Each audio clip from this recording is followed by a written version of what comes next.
2022 के विधानसभा चुनावों को नज़दीक आते ही राजनीति भी गरमानी शुरू हो चुकी है। हर पार्टी एक दूसरे पर कटाक्ष करती दिख रही है। आज फिर भाजपा द्वारा एक हंगामी प्रेस वार्ता का आयोजन जिला अध्यक्ष विजय शर्मा के नेतृत्व में किया गया।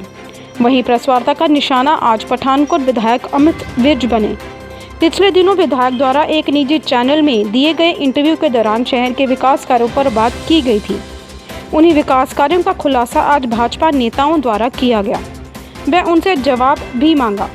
सुनिए किन बातों पर भाजपा नेताओं ने उठाए प्रश्न। धन्यवाद विजय जी कि मैनू मौका दिता गया कि जो MLA पठानकोट अमित विज ने जो पठानकोट लोगों जनता को झूठ दसिया है उसका पर्दाफाश कर लिया। तो सब तो पहले तो मैं शुरू करूँगा कि पठानकोट जिला बने कल 10 वर्ष पूरे हो गए तो वो सारे पठानकोट वासियों स्पेशली मीडिया नूं बहुत बहुत धन्यवाद जिन्हों की अथक प्रयास नाल और अश्विनी शर्मा जी के प्रयास नाल पठानकोट जिला बनया और ये सारी सुविधाएं उस तो बाद शुरू हुई। हुण आपां सर प्रेस कॉन्फ्रेंस रखी है स्पेशली जिस तरह प्रधान जी ने दस्सिया है कांग्रेस के विधायक अमित विज ने एक झूठ का एक फुलंदा पेश किया आम जनता सामने कि मैं 4.5 साल की विकास किया और जो झूठ कह सकते सी उन्होंने कहा तो असी अज प्रेस कॉन्फ्रेंस के जरिए वो सच पठानकोट की जनता के सामने लिया चाहते हैं। सब तो पहला तो तुसीं देखिया होगा सारा कॉन्कलेव वो जो लोग सम्मानित किए गए, एक तो वो शख्स सम्मानित किए गए जिन्हें माइनिंग द किंग है पठानकोट का, सारी माइनिंग इलीगल माइनिंग का जिम्मेवार है उन्होंने सम्मानित किया गया। I will not name that person, तुसीं आप सब जानते हो कि उन्होंने कॉन्ट्रीब्यूशन है। क्या इलीगल माइनिंग पठानकोट करते हैं, भू जल स्तर बिल्कुल डाउन चला गया है और पठानकोट की भूगोलिक स्थिति का बेड़ा गर्क करता है। MLA साहब नूं दा हिस्सा पहुँचता है, इस करके सम्मानित किया गया उन्होंने। हुण आपां सर गल करांगे कि की MLA साहब ने क्या सीगा, वो कितनी सच्चाई है, वो कितना झूठ है सर।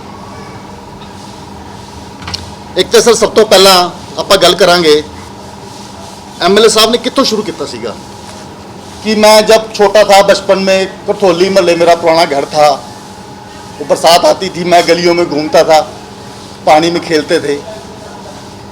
जब मैं MLA बना बास बड़ा होया मैंने पता लगा ये सीवरेज का पानी सीगा। कितना बड़ा झूठ, करथोली महल्ले सीवरेज पे 1975 च, उदों तो MLA साहब पैदा भी नहीं हुए सी। तो कहता करथोली महल्ले सीवरेज के पानी च मैं खेडदा रहा। 1975 च सीवरेज पे जो MLA बनया 1 इंच सीवरेज की लोड़ नहीं सी उत्थे, you can verify it. And दूजा झूठ MLA साहब ने की क्या सब तो बड़ा पॉइंट बाई पॉइंट जितना उन्होंने क्या 20-25 मिनट का अपने झूठ ना पॉइंट बाई पॉइंट तुहानूं तफसील च दसूंगा कि मैं पुल्स बना रहा सारे ब्रिजेस वगैरह। सब तो बड़ा उन्होंने जोर शोर ना क्या जी ढाकी वाला पुल 70 करोड़ ना बन रहा जी, ठीक है जी। उसकी टोटल कॉस्ट की 42 करोड़ सी, लेट होकर इंक्रीज करके 60 करोड़ होगी। ये साढ़े MLA साहब रेलवे मिनिस्टर कदों के बन गए हैं, जो स्टेट गवर्नमेंट को रेलवे की पावर्स कदों की आ गई है कि रेलवे के उपर ओवरब्रिज बना रहे हैं।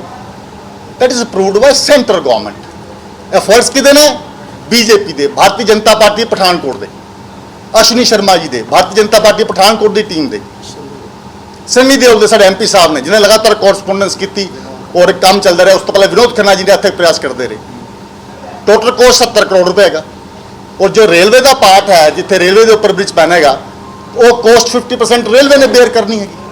एंड सर नैक्सट जो उन्होंने सब तो बड़ा झूठ क्या है, एलिवेटेड ट्रैक कहते 240 करोड़ च बन रहा है नैरो गेज लाइन पर, ठीक है मैडम। नैरो गेज लाइन पर 240 करोड़ का कहते एलिवेटेड ट्रैक बन रहा है, कितना बड़ा झूठ है जी। पहली गल तो विज साहब तुहानूं पता होना चाहिए एलिवेटेड ट्रैक की कोशिश सब तो पहले 2014 विनोद खन्ना जी साढ़े मरहूम MP साहब ने की सी। 2017 तक उन्होंने डैथ तो पहले there is lot of correspondence by Shri Vinod Khanna ji, on record है सारा। मैं जो गल कह रहा वो डॉक्यूमेंट्री है, ऑन रिकॉर्ड है। मैं अमित विज की तरह झूठ नहीं बोल रहा। और 240 करोड़ की गल कर देना उसकी कॉस्ट ही 282 करोड़ सी। आंकड़े तो लेके आओ सही। उस तो बाद वो करोड़ कॉस्ट वध के टाइम के हिसाब मोर देन 300 करोड़ हो गई। लेकिन की है जी, जो बीजेपी प्रयास कर रही सी, उस तो बाद मैं तुहानूं दस्सां एलीवेटेड ट्रैक वास्ते साडे MP सन्नी देओल साहब ने नवंबर 2019 तो जब when he become MP of our constituency correspondence शुरू की। सुरेश आंगरी जी रेल राज्य मंत्री सीगे, उन्होंने कोरस्पोंडेंस की एलीवेटेड ट्रैक वास्ते, मीटिंग्स हैगियां। उस तो बाद मैं तुहानूं उस तो पहले गल दसदा, 2017 विच विनोद खन्ना जी की डेथ तो बाद 2017, 18, 19 कंटिन्यूसली रेलवे मिनिस्ट्री वालों correspondence to the state government कि एलीवेटेड ट्रैक की प्रपोजल आई है पठानकोट तो, क्या तुसी तैयार हो इसलिए 50% शेयर ਲਈ? No reply. MP साहब है सन्नी देओल जी, फिर then he started correspondence. Heritage हैगी छोटी नैरोगोई ट्रेन, इनू हैरीटेज नू पठानकोट की धरोहर बना के रखा जाए। फिर प्रपोजल शुरू होया कि ROB RUB बनाना हैगा, रेलवे ओवरब्रिज, रेलवे अंडरब्रिज, जिथे जिथे फाटक पैंदे ने ROB RUB का proposal, total cost 60 crore only. This is reality. Sewerage की गल कर रहे करथोली महल्ले की, एक उन्होंने क्या, वैसे तो मैं कारपोरेशन की गल है जी है 400 करोड़ के काम दी है सीवरेज की, वो वासुदेव जी साढ़े पूर्व मेयर ने देख रेख सारी काम होया है और मैक्सिमम डेवलपमेंट हुई, वो गल करेंगे। लेकिन मैं 2 पॉइंट टच करूँगा। MLA साहब कहते हैं कि पठानकोट में 170 किलोमीटर सीवरेज पै गया।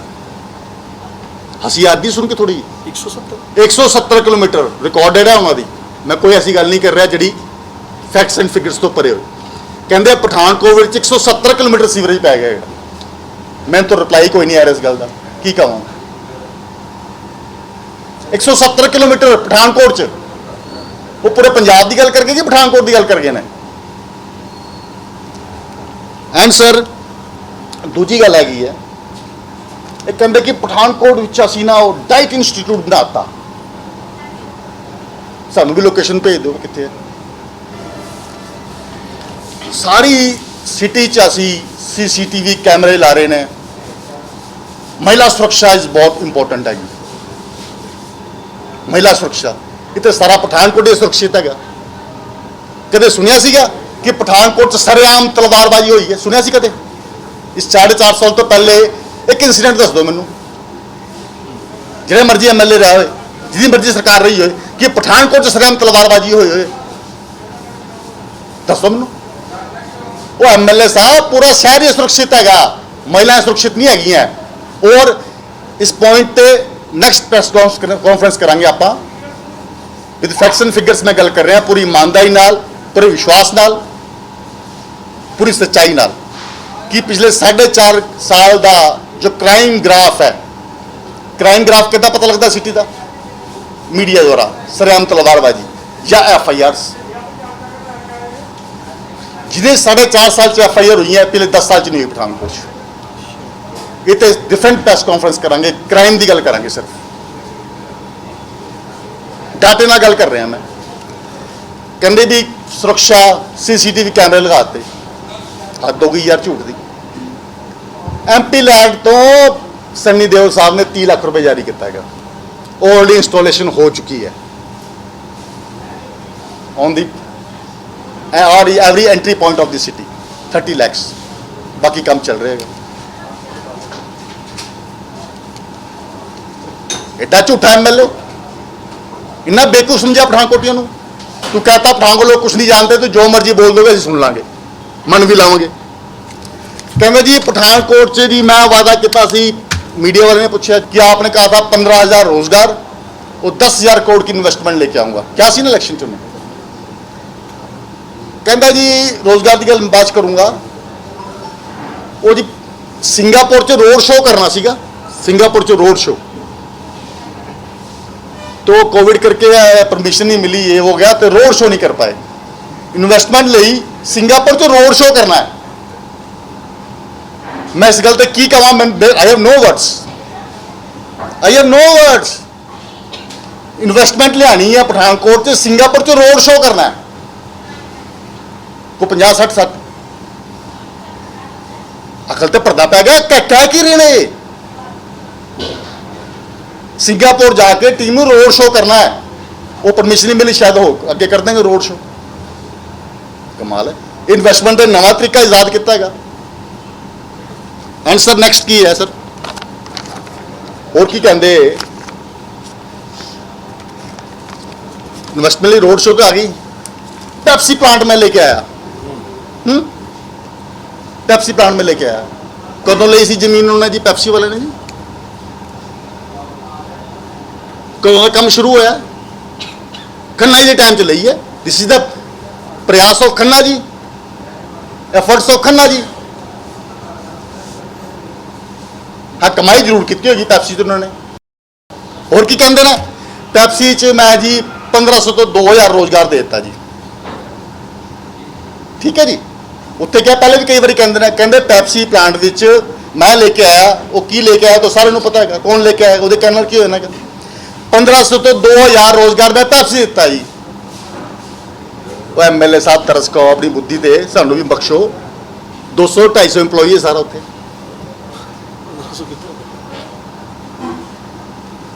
टोटल एम्पलॉई हो पैप्सी 200 to 250। 50 का रेशियो घट वध इस करके है, वो घटते बढ़ते रहते। एक कहता मैं 2000 रोजगार देता 1500। अच्छा, 200-250 MLA साहब ਨੂੰ चुनौती है, सिर्फ 4 लोगों के नाम दस दें जो पैप्सी काम करते हैं of your constituency, only 4। More than 50% employ तो बाहर देना, क्योंकि दे रिक्वायर स्किल्ड लेबरस। वो तो है नहीं, एडा बड़ा झूठ।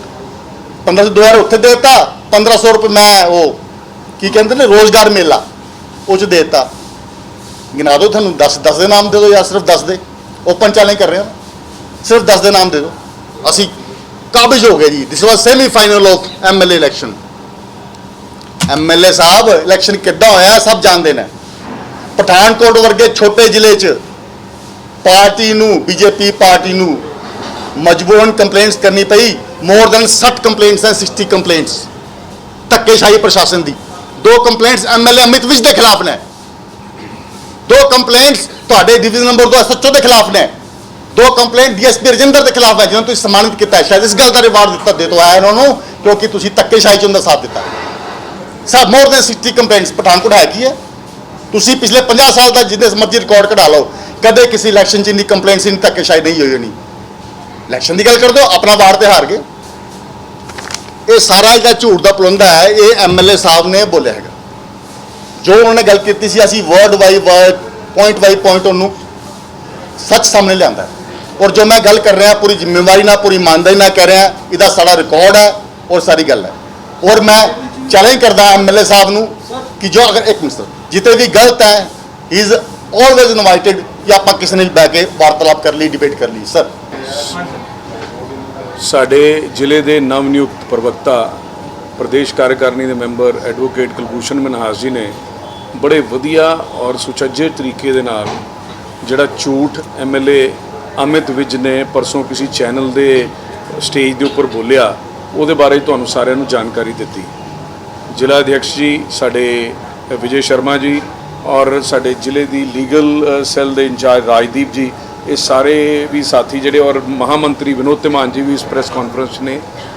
मैं तुहानूं सिर्फ कारपोरेशन के जिहड़े मुद्दे उन्होंने छिड़े, मैनूं लगदा उन्होंने जानकारी का बड़ा अभाव है। वो ऐसा समझते, वो वाकई समझते हैं कि पठानकोट दे विच सियाणे लोग नहीं रहिंदे, पठानकोट के लोगों को मैं एक बारी तो मूर्ख बना लिया, फिर बना लाँगा। उन्हों का ये कहना कि पठानकोट के अंदर जिहड़ा सीवरेज पै रहा है वो मैं पवा रहा।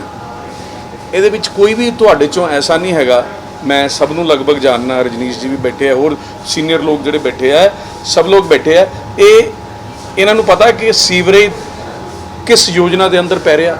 ये प्रधानमंत्री नरेंद्र मोदी जी द्वारा 2015 ਦੇ ਵਿੱਚ योजना शुरू की गई सी, अमृत योजना, Atal mission for urban rejuvenation and transmission.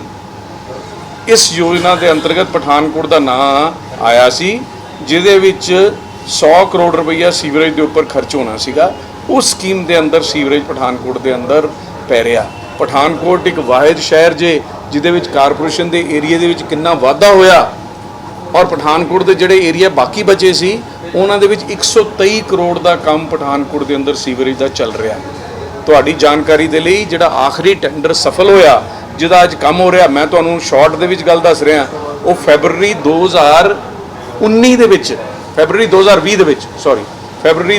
ਦੇ ਵਿੱਚ ਜਦੋਂ ਮੈਂ ਮੇਅਰ ਸੀਗਾ ਉਦੋਂ ਤੋਂ ਕੰਮ ਸ਼ੁਰੂ ਹੋਇਆ ਦਾ ਹੈਗਾ। ਤੁਸੀਂ ਰਿਕਾਰਡ ਕੱਢ ਕੇ ਦੇਖ ਲਓ, ਪਤਾ ਕਰ ਲਓ ਇਸ ਗੱਲ ਦਾ। 87 ਕਰੋੜ ਦੇ ਟੈਂਡਰ, 3 ਟੈਂਡਰ, 32 ਕਰੋੜ 29 ਕਰੋੜ ਤੇ ਦੂਸਰਾ ਜਿਹੜਾ ਬੈਲੈਂਸ ਅਮਾਉਂਟ ਹੈਗਾ ਉਹਦੇ ਟੈਂਡਰ ਸਾਡੇ ਸਮੇਂ ਦੇ ਅੰਦਰ ਸੀਵਰੇਜ ਬੋਰਡ ਨੇ ਕੀਤੇ। ਇਹ ਤੇ ਯੋਜਨਾ ਦੇ ਵਿੱਚ ਹਿੱਸੇਦਾਰੀ ਨਹੀਂ ਸੀਗੇ, ਉਹਦੀ ਯੋਜਨਾ ਵੀ ਅਸੀਂ ਬਣਾਈ ਔਰ ਜਿਹੜਾ PMIDC ਜਿਹਦੇ ਕੋਲ ਚਾਰਜ ਸੀਗਾ ਉਹਦੇ ਨਾਲ ਲਗਾਤਾਰ ਮੀਟਿੰਗਾਂ ਮੈਂ ਚੰਡੀਗੜ੍ਹ ਦੇ ਅੰਦਰ ਕਰਦਾ ਰਿਹਾ। ਉਹਨਾਂ ਦੇ SDOs ਉਹਨਾਂ ਦੇ ਹੋਰ ਲੋਕਾਂ ਦੇ ਨਾਲ ਅਸੀਂ ਸਾਰੀ ਗੱਲ ਇਹ ਤੈਅ ਕਰਕੇ ਉਹਨਾਂ ਦੇ ਜਿਹੜੇ ਕੰਸਲਟੈਂਟ ਆਉਂਦੇ ਰਹੇ ਉਹਦੇ ਵਿੱਚ ਅਸੀਂ ਕਰਕੇ ਅੱਜ ਸ਼ਹਿਰ ਦੇ ਅੰਦਰ ਸੀਵਰੇਜ ਦਾ ਕੰਮ ਹੋ ਰਿਹਾ। ਔਰ ਕਿਸੇ ਸ਼ਹਿਰ ਦੇ ਲਈ ਬੜੀ ਵੱਡੀ ਗੱਲ ਹੁੰਦੀ ਹੈ, ਜੀਵਨ ਦੇ ਵਿੱਚ ਇੱਕ ਵਾਰੀ ਸੀਵਰੇਜ ਪੈਂਦਾ। ਨਵੇਂ ਏਰੀਏ ਜਿਹੜੇ ਪਹਿਲੀ ਵਾਰੀ ਸ਼ਾਮਲ ਹੋਏ ਕਾਰਪੋਰੇਸ਼ਨ ਦੇ ਅੰਦਰ, ਅੱਜ ਉਹਨਾਂ ਦੇ ਵਿੱਚ ਸੀਵਰੇਜ ਦਾ ਕੰਮ ਲਗਭਗ ਕੰਪਲੀਸ਼ਨ ਦੇ ਉੱਪਰ ਹੈਗਾ ਔਰ ਉੱਥੇ ਨਵੀਂ ਵਾਟਰ ਸਪਲਾਈ ਵੀ ਪੈ ਰਹੀ ਹੈ। ਲੇਕਿਨ ਇਹਨਾਂ ਦੀ ਜਾਣਕਾਰੀ ਦੇ ਵਿੱਚ ਇਹ ਗੱਲਾਂ ਨਹੀਂ ਹੈਗੀਆਂ, ਇਹਨਾਂ ਦੀ ਜਾਣਕਾਰੀ ਦੇ ਵਿੱਚ ਇਹ ਵੀ ਗੱਲ ਨਹੀਂ ਹੈ। ਸਾਨੂੰ ਪਤਾ ਹੈ ਬਹੁਤ ਸਾਰੇ ਐਸੇ ਏਰੀਆ ਦੇ ਵਿੱਚ ਵੀ ਸੀਵਰੇਜ ਪਵਾਤਾ ਜਿੱਥੇ ਨਹੀਂ ਪੈਣਾ ਚਾਹੀਦਾ ਸੀਗਾ। ਸ਼ਹਿਰ ਤੋਂ ਬਾਹਰ ਪੰਚਾਇਤ ਏਰੀਆਜ਼ ਦੇ ਵਿੱਚ ਸੀਵਰੇਜ ਪੈ ਗਿਆ। ਮੈਂ ਇਹਦੇ ਬਾਰੇ ਦੇ ਵਿੱਚ ਸਨੀ ਦਿਓਲ ਜੀ ਨੂੰ ਵੀ ਕਹਿ ਰਿਹਾ, ਮੈਂ ਪੱਤਰ ਲਿਖ ਕੇ ਉਹਨਾਂ ਨੂੰ ਕਰ ਰਿਹਾ ਕਿਉਂਕਿ ਇਹਦੇ ਸੈਂਟਰ ਗਵਰਨਮੈਂਟ ਦੇ ਫੰਡਸ ਇਨਵੋਲਵ ਹੈ। ਇਹ ਗੱਲ ਦੀ ਜਾਣਕਾਰੀ ਕਿਉਂ ਨਹੀਂ ਦਿੰਦੇ ਕਿ ਜਿੱਥੇ ਨਹੀਂ ਪੈਣਾ ਚਾਹੀਦਾ ਸੀ, ਇਹਦਾ ਕੀ ਮਤਲਬ ਹੈ ਕਿ ਬਹੁਤ ਸਾਰੀ ਵਾਟਰ ਸਪਲਾਈ, ਬਹੁਤ ਸਾਰਾ ਸੀਵਰੇਜ ਪਠਾਨਕੋਟ ਦੇ ਉਹ ਏਰੀਆਜ਼ ਵਾਂਝੇ ਰਹਿ ਜਾਣਗੇ ਜਿਨ੍ਹਾਂ ਨੂੰ ਇਸ ਦੀ ਜ਼ਿਆਦਾ ਜ਼ਰੂਰਤ ਸੀਗੀ। ਇਹ ਸਿਰਫ ਧੱਕੇ ਦੇ ਨਾਲ ਯਾਰੀਆਂ ਨਿਭਾਉਣ ਦੇ ਲਈ ਆਪਣੇ ਹੋਰ ਲੋਕਾਂ ਨੂੰ ਕਿਸੇ ਨੂੰ ਮੈਂ ਓਬਲਾਈਜ਼ ਕਰ ਦੇਵਾਂ ਇਸ ਲਈ ਕਰਨ ਦੇ ਲਈ ਇਹ ਸਾਰੀ ਕਾਰਵਾਈ ਕੀਤੀ ਔਰ ਉਹਦਾ ਗਲਤ ਸ਼੍ਰੇ ਲੈਣ ਦਾ ਪ੍ਰਯਾਸ ਕਰ ਰਹੇ। ਫਿਰ ਪਾਰਕਾਂ ਦੀ ਗੱਲ ਕੀਤੀ ਉਹਨਾਂ ਨੇ। ਤੁਹਾਨੂੰ ਇਹ ਵੀ ਪਤਾ ਹੋਣਾ ਜਿਹੜੇ ਲੋਕ ਜਾਣਕਾਰ ਹੈ ਅੰਮ੍ਰਿਤ ਯੋਜਨਾ ਦੇ ਅੰਦਰ ਪਾਰਕਾਂ ਦੀ ਡਿਵੈਲਪਮੈਂਟ ਹੋਈ ਹੈਗੀ ਆ। ਅਸੀਂ ਟੈਂਡਰ ਕੀਤੇ, ਚਿਲਡਰਨ ਪਾਰਕ ਦਾ ਟੈਂਡਰ ਸਪਟੈਂਬਰ 2019 ਦਾ ਹੋਇਆ ਦਾ। ਇਹਦਾ ਇਹਨਾਂ ਨੇ ਕੰਮ ਰੋਕ ਕੇ ਰੱਖਿਆ ਵੀ ਮੈਂ ਇਲੈਕਸ਼ਨ ਦੇ ਲਾਗੇ ਛਾਗੇ, ਕਾਰਪੋਰੇਸ਼ਨ ਦੇ ਇਲੈਕਸ਼ਨ ਹੋਣਗੇ, ਮੈਂ ਉਹਦੇ ਲਾਗੇ ਛਾਗੇ ਕੰਮ ਸ਼ੁਰੂ ਕਰਾਂਗਾ। ਅੱਜ ਕਹਿ ਰਹੇ ਅਸੀਂ 15 ਪਾਰਕ ਬਣਾਤੇ, ਜਾਓ ਦੇਖ ਕੇ ਆਓ। ਸ਼ਿਮਲਾ ਪਹਾੜੀ ਦੇ ਉੱਪਰ ਕੰਮ ਵੀ ਸ਼ੁਰੂ ਕੀਤਾ, ਪੱਥਰ ਲੱਗਾ ਹੋਇਆ ਸਾਡੇ ਨਾਂ ਦਾ। ਉੱਥੇ ਮਾਡਲ ਟਾਊਨ ਦੇ ਵਿੱਚ ਪਾਰਕ ਜਿਹੜਾ ਬਣਿਆ ਉਹ ਵੀ ਅਸੀਂ ਅੰਮ੍ਰਿਤ ਯੋਜਨਾ ਦੇ ਅੰਦਰ ਬਣਿਆ, ਉਹਦੇ ਅੰਦਰ ਵੀ ਪੱਥਰ ਲੱਗਿਆ ਹੋਇਆ ਹੈ। ਉਸ ਤੋਂ ਇਲਾਵਾ ਬਹੁਤ ਸਾਰੇ ਪਾਰਕ, ਮਿਊਨਿਸਪਲ ਕਾਲੋਨੀ ਦਾ ਪਾਰਕ, এনवायरमेंट ਪਾਰਕ ਤਾਂ ਅਸੀਂ ਬਹੁਤ ਪਹਿਲੇ, ਮੈਂ ਜਦੋਂ ਟਰਸਟ ਦਾ ਚੇਅਰਮੈਨ ਸੀ ਅਸੀਂ ਉਦੋਂ ਬਣਾਇਆ।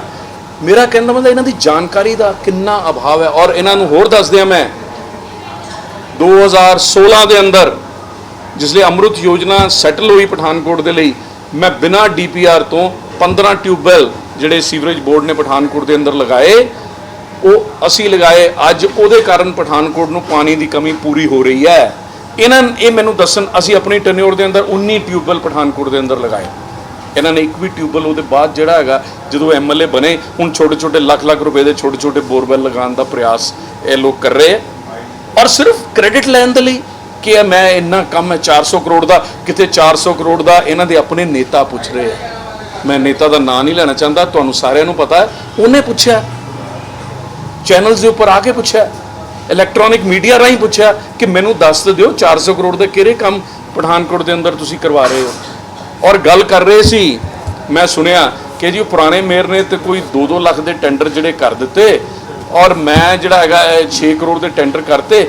ਮੈਂ ਤੇ ਟੈਂਡਰਾਂ ਨੂੰ ਕਲੱਬ ਕਰਾ ਕੇ ਨਾ CM ਆਫਿਸ ਤੋਂ ਕਲੱਬ ਕਰਾ ਕੇ, ਮੈਂ ਜਾਣਕਾਰੀ ਦੇ ਵਿੱਚ, ਤੁਹਾਡੀ ਜਾਣਕਾਰੀ ਦੇ ਵਿੱਚ ਦੱਸਦੇ ਹਾਂ, ਇਹ ਅਸੀਂ ਸੀਗੇ ਜਿਨ੍ਹਾਂ ਨੇ 2-2 ਲੱਖ ਦੇ ਟੈਂਡਰ ਵੀ ਜਿਹੜੇ ਲੋਕਾਂ ਨੇ ਪਾਸ ਇੱਥੇ ਕਾਰਪੋਰੇਸ਼ਨ ਦੇ ਅੰਦਰ ਕੀਤੇ ਸੀਗੇ, ਉਹਨੂੰ ਆਨਲਾਈਨ ਕਰਾਉਣ ਦਾ ਕੰਮ ਅਸੀਂ ਕੀਤਾ। 168 ਟਨ ਦਾ, ਜਾਓ ਰਿਕਾਰਡ ਵੇਖ ਲਓ, ਅਸੀਂ ਕੀਤਾ ਇਹ ਉਹਨਾਂ ਨੂੰ ਆਨਲਾਈਨ। ਔਰ ਇਹ MLA ਸਾਹਿਬ ਮੈਨੂੰ ਮਿਲ ਕੇ ਇਹ ਕਹਿੰਦੇ ਰਹੇ, SDM ਆਫਿਸ ਦੇ ਵਿੱਚ ਇੱਕ ਵਾਰੀ ਮਿਲੇ, ਮੈਨੂੰ ਕਿਹਾ ਕਿ ਯਾਰ ਉਹ ਹੋਣ ਦਿਓ ਟੈਂਡਰ ਜਿਹੜਾ ਹੈਗਾ। ਔਰ ਉੱਥੇ CM ਆਫਿਸ ਨੇ ਇੰਟਰਵੀਨ ਕਰਨ ਤੋਂ ਬਾਅਦ ਡਾਇਰੈਕਟਰ ਸਾਹਿਬ ਨੇ ਸਾਡੀ ਗੱਲ ਮੰਨੀ ਔਰ ਉਹਨਾਂ ਸਾਰਿਆਂ ਨੂੰ ਆਨਲਾਈਨ ਕੀਤਾ। ਔਰ ਉਹਦੇ ਇਲਾਵਾ ਜਿਹੜੀ ਕੰਸੋਲੀਡੇਸ਼ਨ ਦੀ ਗੱਲ ਕਰ ਰਹੇ ਆ, ਰਿਕਾਰਡ 'ਚ ਹੈ ਗੱਲ, ਮੈਂ ਤੁਹਾਨੂੰ ਪੱਤਰ ਦੇ ਸਕਦਾ ਜਿਹਦੇ ਵਿੱਚ ਇਹਨਾਂ ਦੇ ਦਫ਼ਤਰ ਦੇ ਮੁਲਾਜ਼ਮ ਇਹਨਾਂ ਦੇ ਪ੍ਰਭਾਵ ਦੇ ਹੇਠਾਂ ਇਹ ਕਹਿ ਰਹੇ ਆ ਕਿ ਜੀ ਫਲਾਣਾ ਕੰਮ ਜਿਹੜਾ 0.5% ਦੇ ਘਾਟੇ ਤੇ ਆਇਆ, ਇਹਨੂੰ ਹੋ ਲੈਂਦੇ ਹੋ। ਅਸੀਂ ਉਹਨੂੰ ਰੱਦ ਕੀਤਾ ਔਰ ਦੁਬਾਰਾ ਜਦੋਂ ਰੀਟੈਂਡਰ ਹੋਇਆ ਤੇ ਬਹੁਤ ਜ਼ਿਆਦਾ ਫਾਇਦਾ ਕਾਰਪੋਰੇਸ਼ਨ ਨੂੰ ਉਹਨਾਂ ਕੰਮਾਂ ਦੇ ਰਾਹੀਂ ਹੋਇਆ।